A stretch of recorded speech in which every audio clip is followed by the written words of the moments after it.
хан 1465-1473 жылы қазақ хандығының негізін қалаушылардың бірі.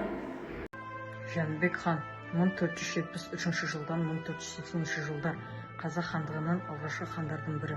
Назар хан 1538-1580 қазақ хандығы көшкен билеушілердің бірі. Есім хан 1598-1628 жылы Есім ханның ескі жолы заңдар жинағын шығарды. Былай хан 1771-1781 қазақ хандығын нығайтып, бір тұтас мемлекетке айналдырды. Бұл хандар қазақ хандығының дамуына үлкен үлес қосты.